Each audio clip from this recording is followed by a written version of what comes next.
everybody, Janelle here. Today I am interviewing my mom.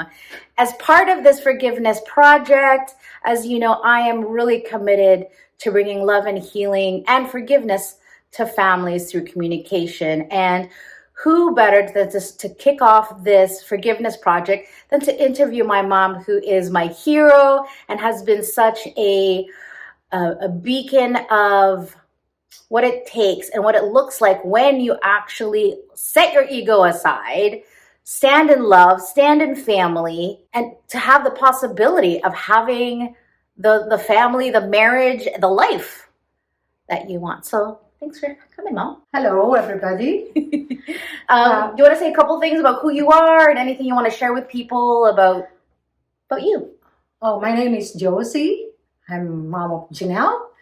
I have 3 kids, 2 girls and a boy. They're all grown-ups. And I have 2 granddaughters and 1 great-granddaughter. Well, I'm honored to be a great-grandma. Anyway, my daughter asked me for this interview. About forgiveness, I'll tell you about my experience about forgiveness. Yes, Mom, please. Well, I've been married. Before it started, I was married for 10 years, okay, with 3 kids. The youngest, Janelle, was only about 10 years old at that time. Anyway, in my house, I have a basement, and I rented it for 4 girls who are weekenders. They call it domestic helper or nanny. I included them as one of my family to those 4 ladies who has no family in Canada. So, and I remember you even had a party. I mean, because her birthday. So we're going to be talking a little bit about infidelity here, guys, just to give you a heads up. But the woman had a birthday that was the same month as us, and I remember you even throwing a party. Yeah, I rented a hall. Yeah, and cook. I love cooking, so I combined them and I baked them a big party. Okay, and aside from that, this girl, when her mom phoned and say, "Oh, the typhoon came and the roof came off, so we need money to replace the roof."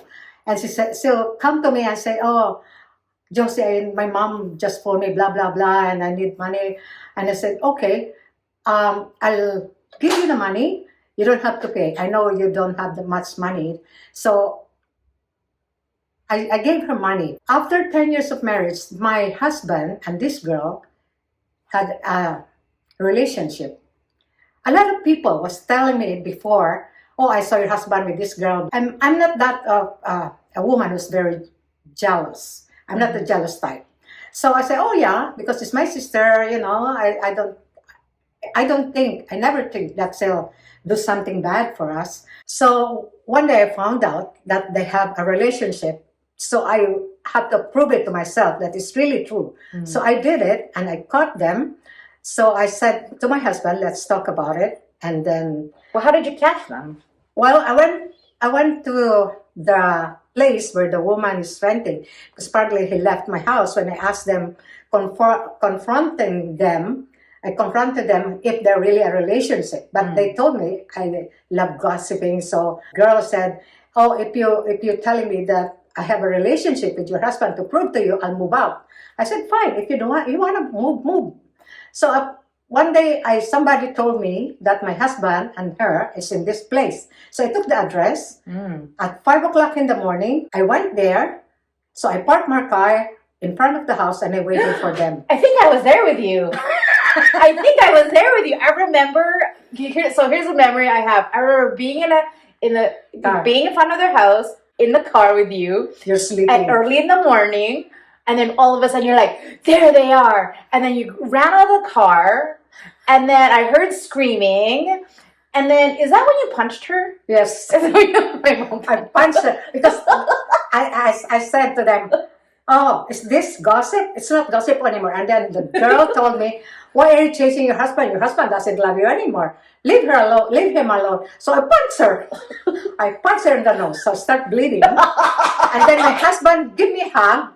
With my hand, it wasn't a hug. It was like not a hug, a restraint. Yeah. So So because I was so mad. Because I confronted them and they said it's a lie. They don't have relationship. That's Yeah. what makes me mad. Yeah. If they just told me that they have relationship, I can just okay, fine. Yeah. But the thing is, they lied to me. That's my biggest thing. Okay. So when I was held by my husband like this, and then she was telling me while my husband was restraining me, she goes, she pulled my hair because before I have a long hair. And then she pulled my hair and she says, go home and leave your husband with me and he doesn't love you anymore. The more I get mad, I try to release my right hand and punch her again on the mouth. So she's bleeding, nose and mouth. And I said, and then my husband was screaming, go home, because that's not the only thing you're gonna get. It's gonna get worse. See, I let go her. And I said, don't go home. We'll finish it now. So she ran to the house. Oh my God. And then I saw the eyeglasses on the ground and I stepped on it and scratched it. Did you really? Yeah. All I remember is being in this passenger seat and having my jacket and was thinking to myself, oh crap, shit is gonna go down. And I remember putting my jacket over hiding because I was like, oh my God, this is happening. And I remember part of me was like kind of excited, but also part of me was like, oh no, it's like you don't know what's happening. you don't know what's gonna happen. It was one of those memories that you remember when you're for your childhood. That was one of them. So I told my husband, okay, let's talk about this. Let's go home. So because I had a car, I went to my car and my husband was going to the car and I locked the car and I said, you take the bus. So I drove and I waited for him at the house. So when I got home, my mom was already awake and he says, oh, because she can see in my face I'm so happy that I hit somebody. I was gonna say, I thought you were gonna say she saw in your face that you were crying and your eyes were red, but no. Yeah, I was crying, but my face is not like this. But I cried. I was laughing at this. My mom said, what's wrong? Did you eat a canary or something? And I said, oh, Mom. I said, I'll tell you later. And then your dad came in a taxi and he says, why did you wait for me? And I said, Janelle, go in the bedroom. And then I said, okay, let's talk about this. Now I found out that it's really true. And he says, yeah, because, I asked him, I said, so now you have to decide whether her or us. And she said, I have to pick her because she's pregnant. I said, okay. What was your reaction when you found out she was pregnant? Were you like even more mad or were you just like, did it not really? It doesn't matter to me. No. The thing is, he lied, he cheated. I don't care if he's pregnant or not, but, okay. So I said, okay, so what's your decision now? What do you want to do? He says, we talk about it, and we make a decision that I'll stay 3 days to her and 4 days for you. I said, who do you think I am? I said, I'm not this type girl. I said, if you pick just no 3 days, 4 days, there or here. Yeah. And then he says, since you don't want the 4 days, then I'll stay there 7 days. I said, that's fine, but I'll see you in court. He says, oh, don't scare me. He says, don't scare me. I said, I'm not scaring you. That's what my plan. I'm going to sue you. I'm going to take it to the court. He says, what for? I said, I have 3 children for your responsibility. He says, oh, no. He says, I'll give you money. I said, no, I'll see you at the court. Let's settle it now. How much money do you want? I said, no. Did you not have a moment where you were like, how could you, and crying and like, don't you love me? Like, it sounds like you didn't do that. It sounds like you went into like logistic, okay, this is what's going to happen. Well, I did that. I confronted him, and then I said, after that, maybe after three days, we met. I talked to him. I said, I decided really to take it to court. And then I told him, I said, how can you do this after what I've done for you? I said, for 10 years, are you just going to throw it out? He says, well, the kids are big now. They can manage. And I said, that's not the point. There are your children. He says, well, that's why you're here. So you look after the children. Were you amazed that he was saying this? Because it sounds like it's not his normal he's speaking.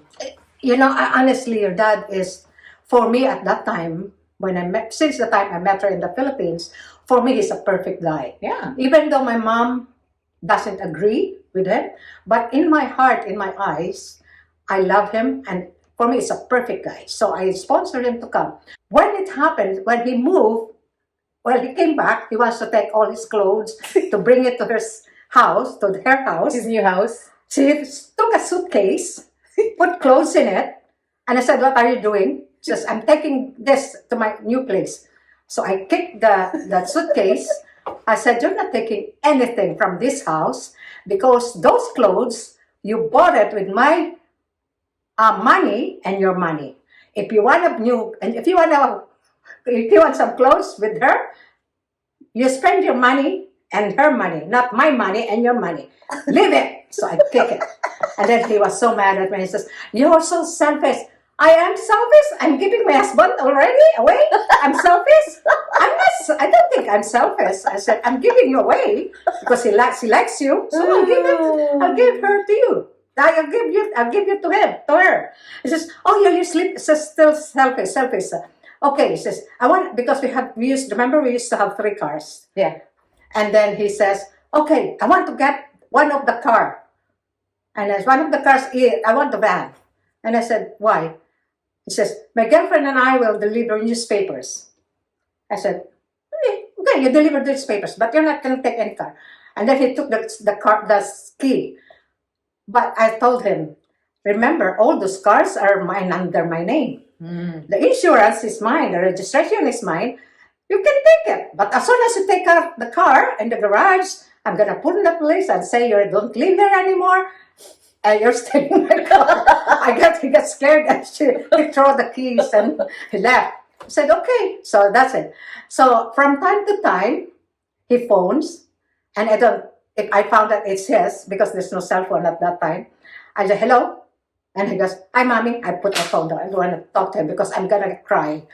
So anyway, I keep going with my full-time job, with my 3 kids, with all these problems we had. I never thought of taking my kids out of their dancing, their piano, their singing, their taekwondo. I took all of them completely and, as if nothing happened. I know some families, when something happened, the kids get affected. That's what I'm trying to avoid because they are kids. They're innocent. So even though it's so hard for me to run around and, I still tried my best. But anyway, so during that period where it gets separated, the final decision of the judge, whatever I request in my application for this legal separation, the judge granted everything to me. The children, the house, because he cannot pay the alimony, which is, I'm asking $200 each kid, so 600. So this is before he got sick, right? Yeah, Okay. before he got sick. So he says, no, he can pay it, but my second option is, if he cannot pay the alimony, put the Alimony, by the way. alimony by at the house, the title of the house has to be transferred to Janelle and me instead of me and my husband. So the judge gave that to us. So everything is fine. So we live happily, the 4 of us, plus my mom. But from time to time, my husband comes and visit the kids and, cook something for them to eat at home. But I lock myself in the bedroom because if I see him, I'm just gonna, how dare you, blah, blah, blah, blah. I don't want to discuss any more of those things. So what I do is, okay, I leave the kids to him, how many hours he wants to stay. As long as I stay in my bedroom and watching TV, I'm fine. And then he'll knock and say, "Mom, I'm going now." Okay, fine. Lock the door, kids. And then I come out. Yeah. That's our situation that time. But you know what I do remember, though, as a kid? I do remember, and again, this is just a memory I have. I just remember us always walking somewhere, especially downtown. And whenever we passed through the church, you're like, "We need to stop." Mm-hmm. And I just remember sitting there and watching you just pray.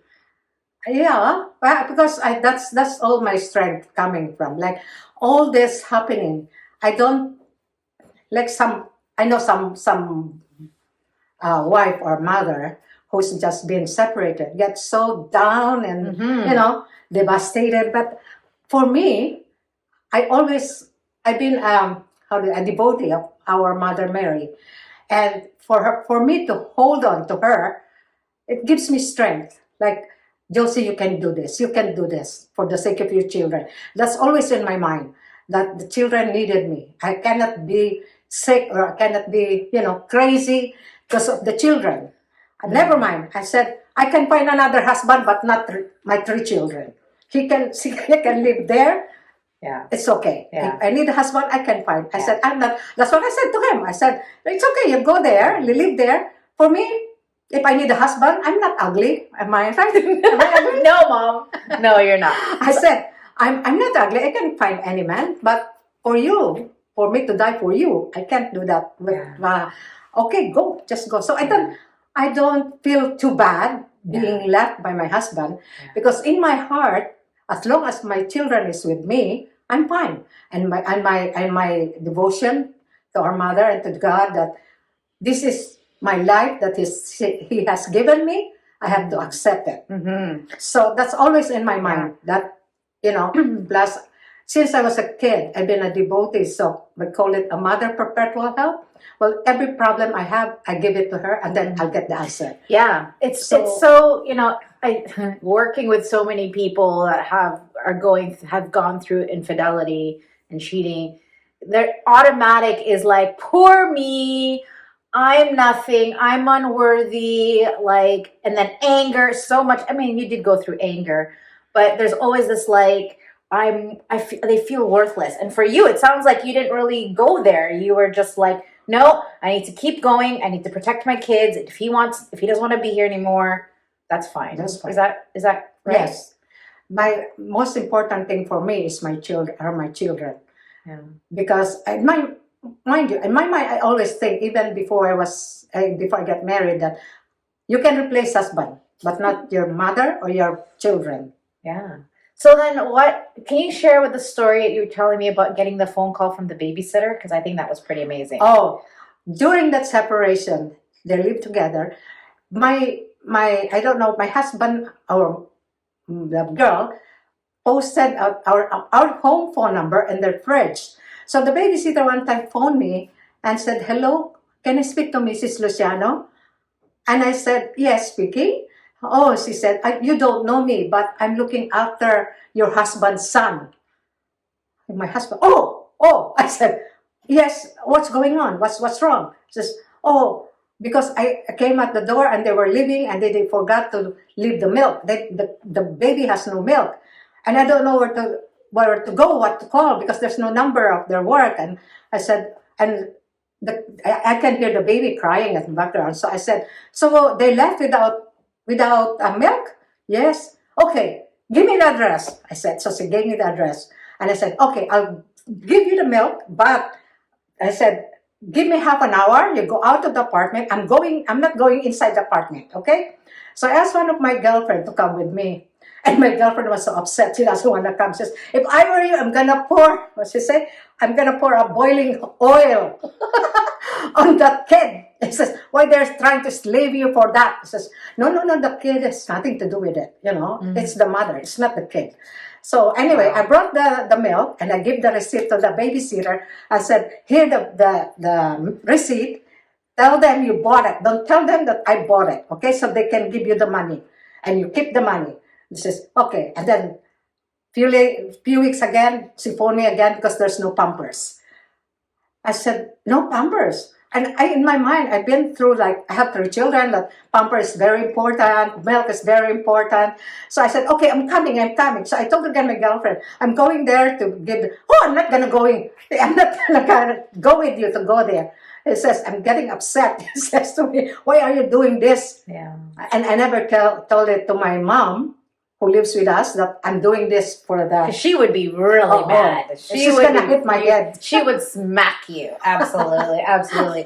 So anyway, so that was going on. And so every time I deliver something, I give the receipt to the old lady and say, don't tell them that I bought it. I gave it to you. Just say, you ask somebody, your friend or whoever. Yeah. I says, oh, thank you, Mrs. Luciano. Yeah. So let's jump to the moment where he comes back, where everything starts to change and he gets sick. And can you share? Oh, after 2 years, he phoned me, my family doctor phoned me at work and telling me that my husband is admitted in St. Paul's.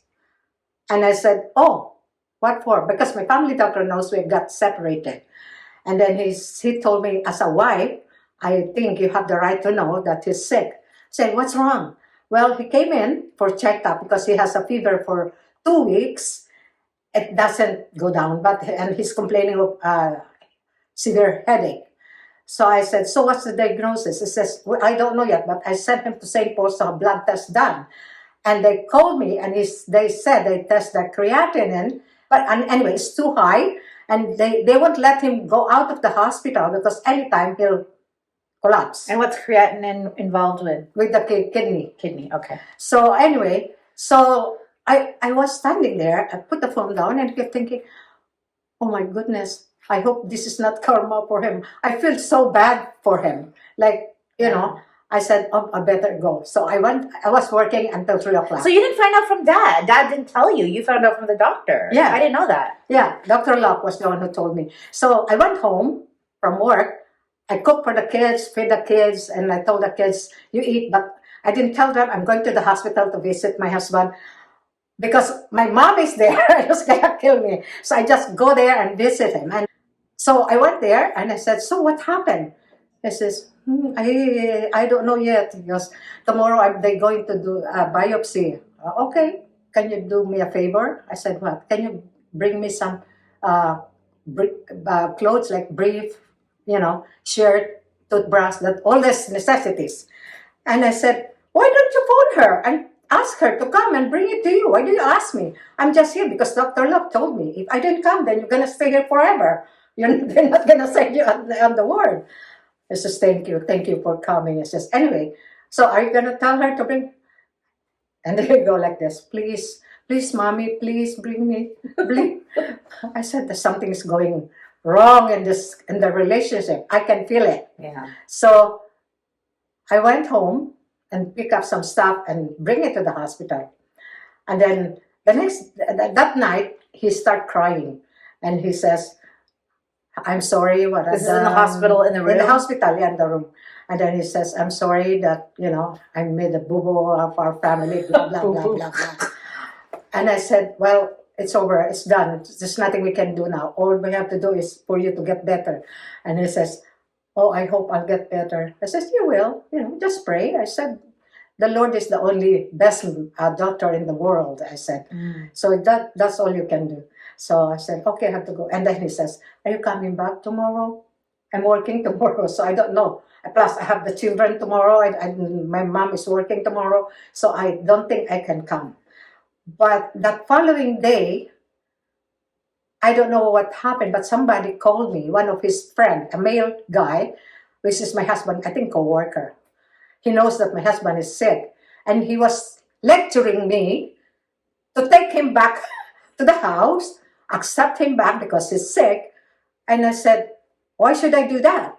He just didn't even ask me if he can come back. Yeah. Why are you telling me? He has to tell me what he wants. He says, oh, I'm just telling you because I feel bad. I saw him. But after that, I keep thinking, Lord, is this what you give me when I swore during our the vows, marriage vows? Yeah, and at church, for better, for worse, This is it. So, okay. So, he had several treatments. He went for dialysis. After dialysis, after 8 months of dialysis, he went to transplant. But during that 8 months before his transplant, he went to the Philippines. He phoned me and he said he needs money to buy a ticket to go home to the Philippines. He phoned me and he says, I want to go home. And I said, why? Because he asked the girlfriend, because the doctor told him there's no cure, only treatment. And he cannot work. So, and the food is, restriction, the several food. And he's still, at this point, he's still on the transplant list. He's just waiting. Yeah, he's just waiting. But he's not on dialysis yet. Oh, okay. During that time when he went to the Philippines. So, anyway, so the ticket that I bought, he asked only one way because he has no plan to come back. He says because he asked the girl if he get worse, is he willing to look after him? And the girlfriend said, how can I take care of you? I can't even take care of your son. So in his mind, it means no, right? So he says, okay. I said, that's your decision if you want to go home. And he says, if I die, for sure he's not gonna bury me. And you don't love me anymore. He says, you're not gonna bury me. Where will I go? He says, well, never mind about burying. I said, do you really want to go home to the Philippines? He says, yeah. So if I die in the Philippines, there's no problem because we have a big plot for our family that I can be buried. I said, okay. I'll withdraw my savings bonds. I can give you ticket. I can buy a ticket to the Philippines. So I bought him 2 ways, which he didn't know that I bought 2 ways because his plan is really to stay in the Philippines. And just pass away there. Yeah. So anyway, during that, after 3 weeks, my brother-in-law phoned me, and he said that I can hear my husband, your dad, crying, and my brother-in-law and Ate Nida was there, and then I can hear them talking about your dad, and I said, "What's going on?" He says, "Nesty wants to come back." Oh, let him come back, but he said that he needs a ticket. He said, look at his envelope. There's 2 tickets there, Manila to Vancouver. Oh, he said, you only gave him 1 ticket. No, I bought him 2. But because deep in my heart, I know he's going to come back. Even though he told me only 1 way. But I don't know, but in my heart, I can feel it that he's going to come back. Or maybe you're hoping he's going to come back? Yeah, I'm hoping to come back to Canada. Yeah. Because, the medical thing in the Philippines is Not great. not good. So anyway, during the time he was in the Philippines, my brother-in-law took him to look at, like a faith healer. And Like a witch doctor? yeah, something like that. But this guy, my brother-in-law told me that they asked you to pray and ask forgiveness. During your prayer, during the session, they said that they have a big, what do you call that, basin? Yeah. Laundry basin with full of water, and then they give my husband a palay, which is the rice before you take the husk, like the rice is industrial, right? So that palay was put in my husband's hand like this, and the guy told your dad to pray and ask the Lord for forgiveness for all the sins, whatever he done. So after that, the old man said, okay, throw the palay in the water. So he just go like this. And my brother-in-law said, the palay has a mind of their own. They form a house like this. Oh my gosh. And then at the inside that house, there's a woman. With He could actually see this happening? Yeah. Oh my gosh. Chuck So Louise, weird. and they see it coming like this. It goes reforming itself. Yeah, forming a it's woman. So weird. And the woman has a wine glass like this, Oh. and a boy holding on the other hand, but they're inside the house like this. So the wife, and then the guy said to them, look around in this water if you see a ring. Oh. If there's a ring, it means it's the wife or the husband. They 3 of them, they're looking, plus the old man. They said they can't find us a ring. If there's no ring, it's somebody else. But he lives in the house. Wow. So they said, oh, and then, so your dad told me this story too. And just, in my mind, I know it already, that this is her. Yeah. So I says, what? And then he says, you know what I can tell you? The old man says, it doesn't matter if you have a huge amount of money, a lot of money, for come to Philippines and get well, it's not going to happen. Even though the best doctor is here for you, it's not going to happen. You're not going to get better. No, you're not going to get better. I advise you, the only thing that you should do to make you feel better, go back to your wife. And they says, oh, my wife will not take me anymore. Says, I don't know your wife, but I can feel your wife. She's a very good woman. And he says, he's a religious woman. If you have to, if you have to kiss the footsteps of your wife, do it in order her to forgive you and take you back. She's the only one who can help you. So he came back. I picked him up at the airport. So when I picked him up, I said, so where do you want me to take you? To the doctor? To her? Says, no. Where do you want to go? Says, to our house. Our house? And he says, if you please just take me to the house for now, please. And I can see he's getting tired because his color is different now, right? Yeah. So I said, okay, I'll take you to the house and we'll talk. You rest and we'll talk. So I took him home, and your grandma was saying, what the heck are you doing, Josie? Are you crazy? Yeah. She says, why are you bringing him back again? I said, Mom, I'll talk to you later. She Yeah. says, okay. So he came back, so we talked, and he says, the next day I said, okay, are you ready to talk, or you want to go back there? I'll drive you there.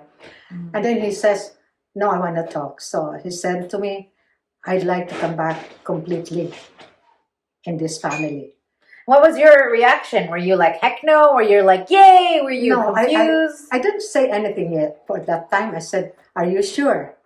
He says, yes. Well, I guess at this point, you kind of already knew that was his intention because you already found out from the family that. Yeah. Right. Yeah. Okay. So anyway, I said, okay. I said, but I have two conditions. I said, if you really want to stay with us, I have two conditions. First, I said, you are going to close your relationship with her. Second, I don't want to receive any gossip or something. Somebody will tell me that you talk to her, even just to ask time. If I heard somebody, wherever you go, everybody notices you. Yeah. And I said, if I see you or a friend of mine sees you talking, even just asking for time, you're out of here. Okay? He says, yes, okay, yes, okay. That's all I want. But once you get better and have a stable job, have money, I said, and if you want to go back To her? just let me know. I'm not going to fight for it. I'll send you there. I said, no problem, as long as you're better. Can I ask you a question? Why did you not, just kind of rewinding from the beginning when you found out that they were together, why did you not want to, fight for him?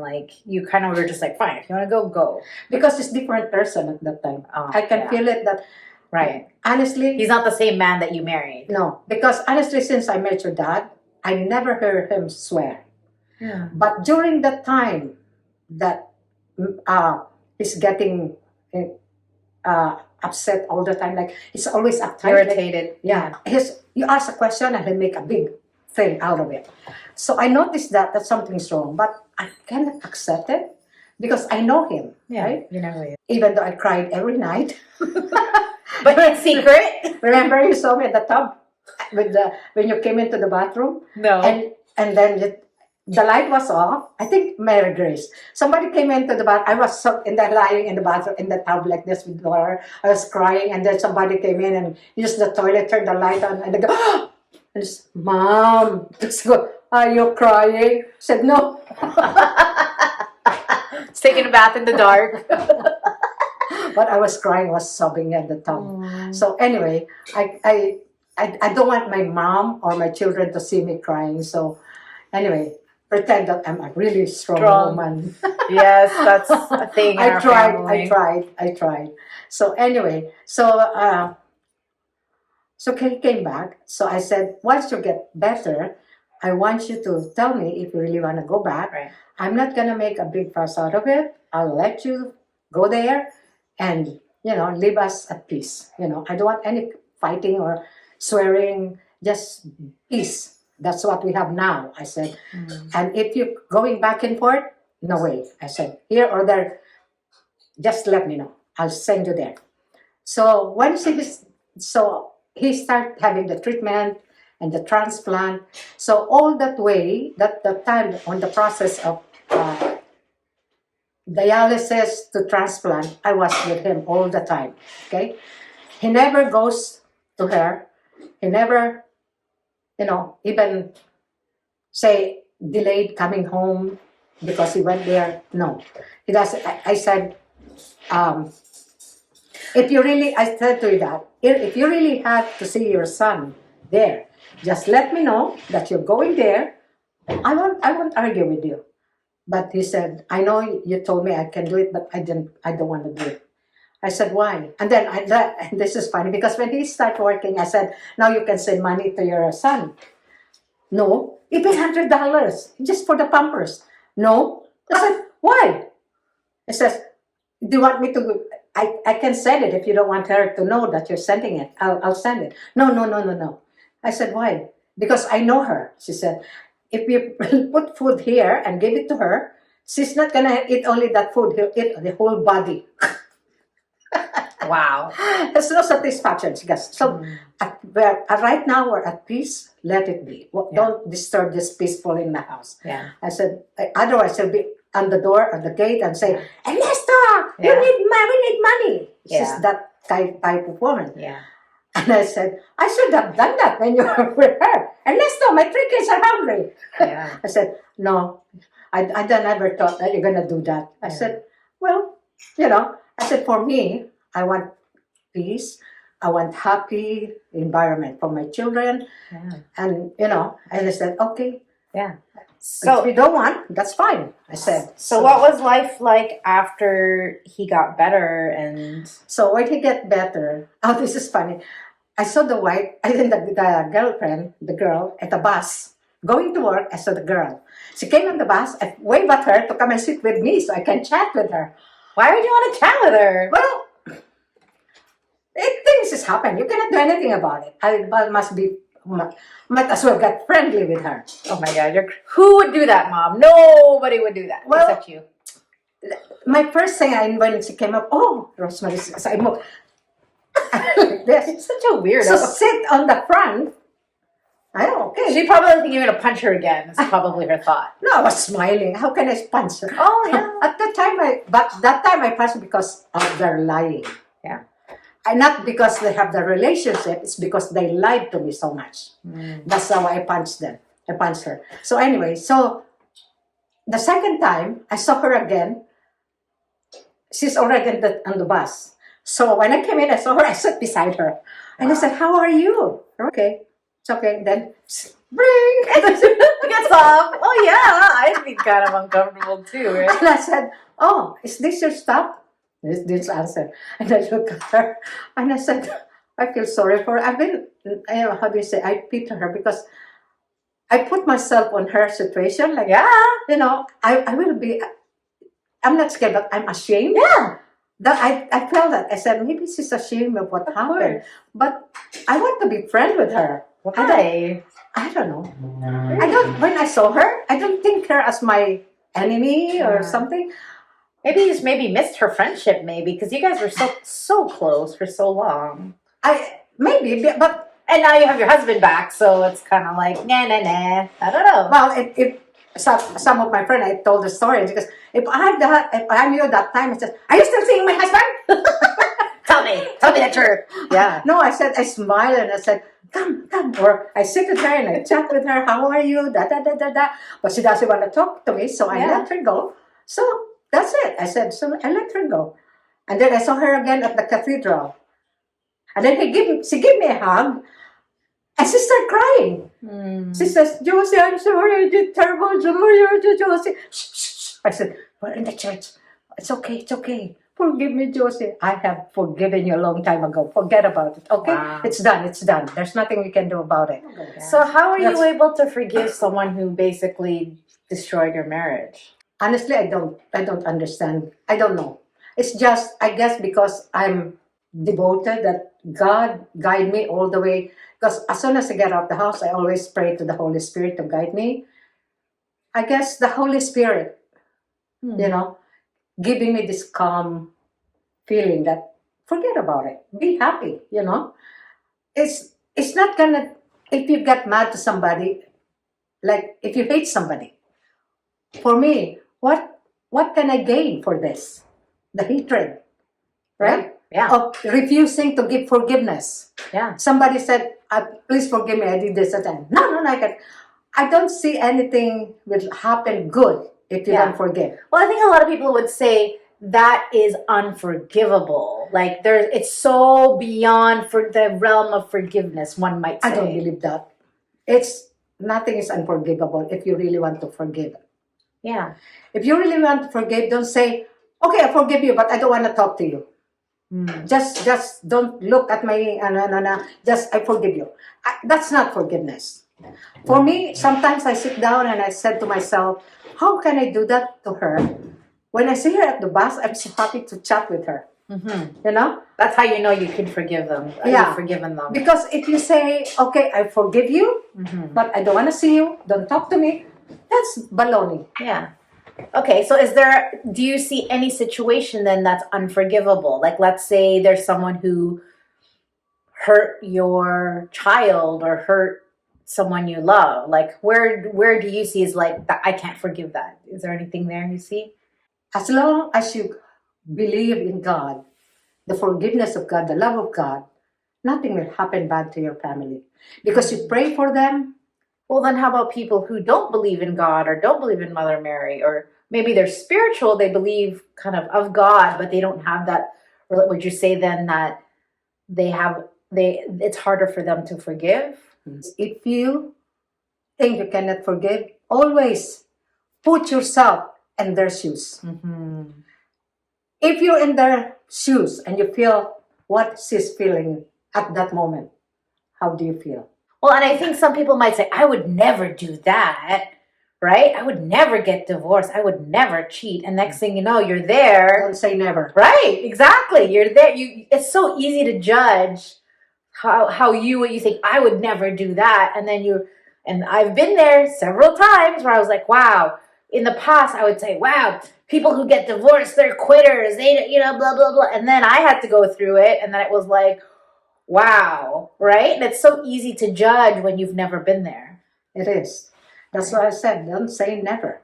What did you have any other new epiphanies about, like, and I guess what I'm trying to get to is there's moments that I think to myself, like, wow, if my mom had not taken him back, we would have not had that opportunity to say goodbye. Like, he probably would have died alone, is my guess. Actually, when he came back, he kept saying it to me at bedtime. I wonder if you don't take me back, maybe I've been 6 feet below ground long time ago. He kept saying that to me. And he kept saying, sorry, and I kept saying to him, stop saying sorry. It's all done. It's finished. I don't want it to be a ghost of our marriage. I said, just leave it. Close it. Yeah. I get so mad when he always brings it up. Yeah. I'm sorry. I swear at you. I just stop it. I said, you're going to give me a bad dream. And so he said that all his co-workers are saying, you're lucky you've married and very good wife, blah, blah, blah. If that's my wife, blah, blah, blah. He says, oh, forget it. Yeah. So what was that like, sort of that last few moments? And did you have any sort of new epiphanies during that? And also even just like that few weeks after he passed away? Well, for me, I could have done more because remember when he passed away, the whole month I was in the Philippines. Yeah. Because I'm doing a mission. Yeah. Apparently, I have already the idea or a feeling before I left. Because I never went home to the Philippines that I was given a bouquet of flowers. Never from your dad. On that time, when I was leaving at the airport, he had a bouquet of flowers, roses. And then when I was at the airport, before we get in, he gave me this rose. Why would he give you flowers when you get on a plane? Exactly. So anyway, I said, what's the matter? He says, oh, say I love you, blah, blah, blah.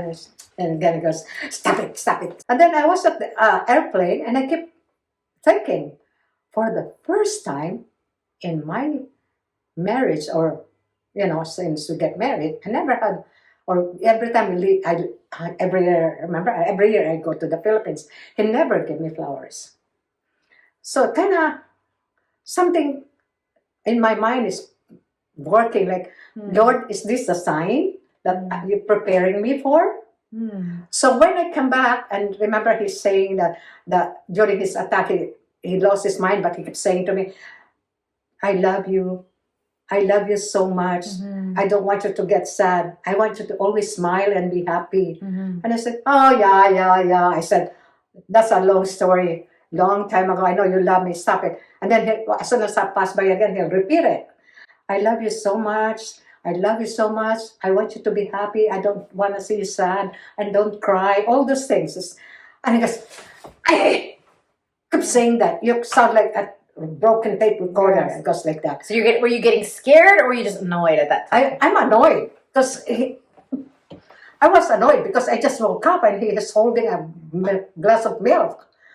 And I said, oh, because we're supposed to go to the movie that night. And I said, how come you're not ready yet? And then I was going to the kitchen and goes, I love you so much. I said, okay, get ready now. I said, I don't want you to get sad. I want you to be happy. I don't want to see you crying.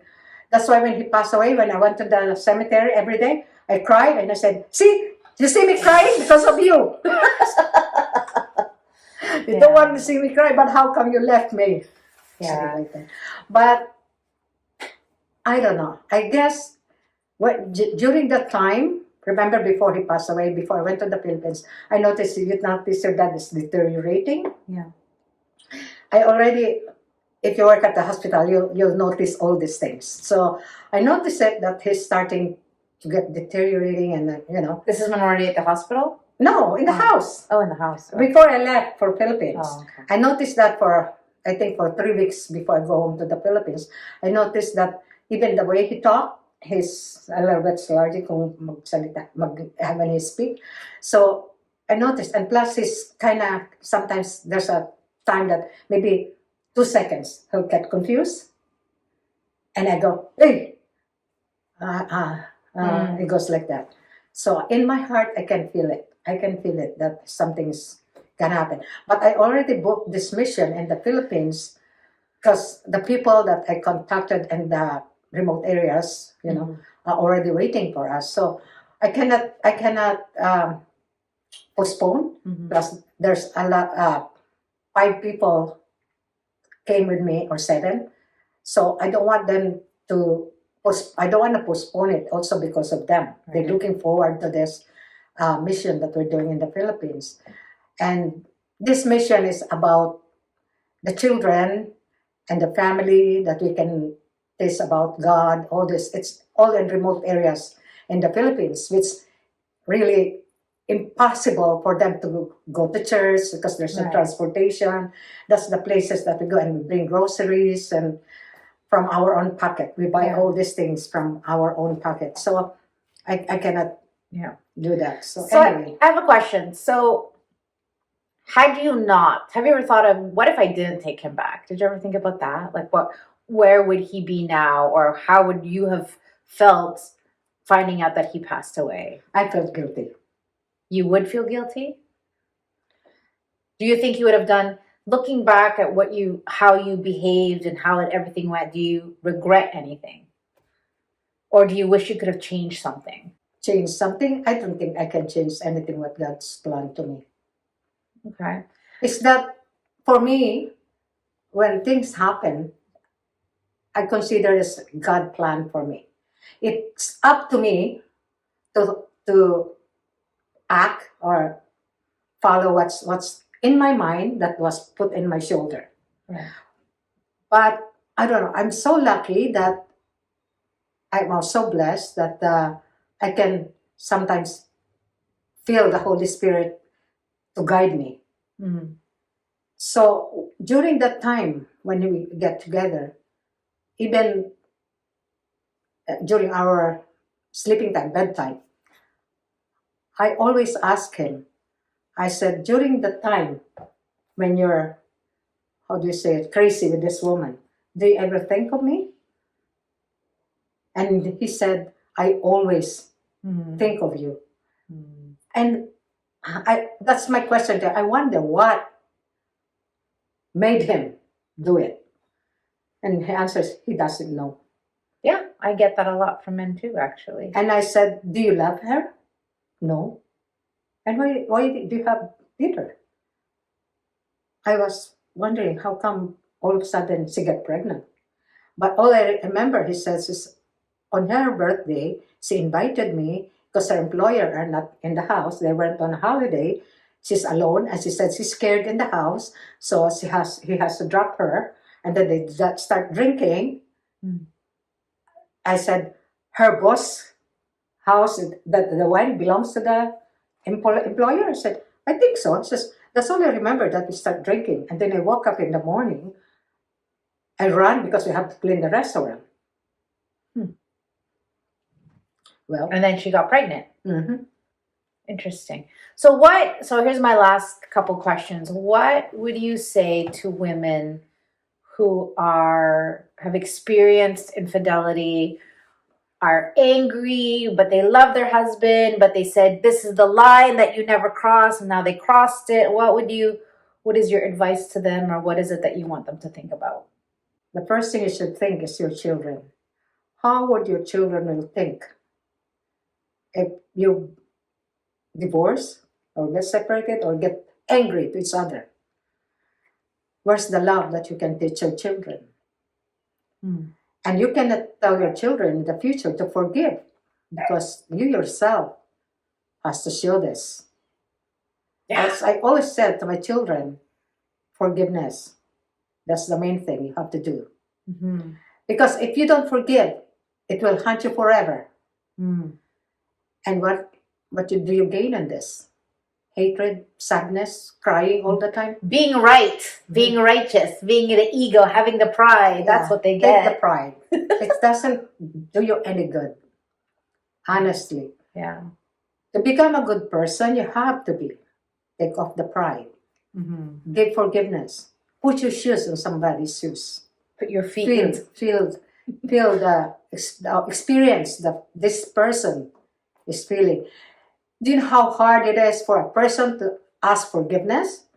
It is hard. So you have to accept that. And if you cannot forgive, I'm sorry to say, you have no God in your heart. Yeah.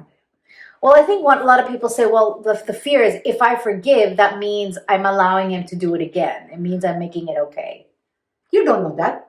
Yeah. I totally agree. And this is what I'm hearing from people is like, well, if I let him come back, then he's just gonna do it again. Well, exactly. How do you know that? How do you know that? You don't know when, he's gonna do it again. Maybe that's why he's asking for a second chance. He'll try. But sometimes if a person really swear that they're not gonna do it and you give him another chance, just like your dad, make sure you give them an ultimatum. Like, this is it. Yeah. If you did this, then out. We're done. You're done. Yeah. And some men will listen to that if they really love you. But if you don't love really your husband, it doesn't matter what you do. Mm-hmm. Yeah. I think a lot of women why they decide to divorce is that they don't see the change. Like the man will say, I'm going to change, but he doesn't change. Therefore, they don't see hope. And so well, if there's no hope, then we might as well just get divorced. So I think the key there for you people who are listening to this is that you have to have change happen. If you're just going to say, oh, I'm going to change, and then you don't change, and you go back to the way things were, then you're lying, then what's the point?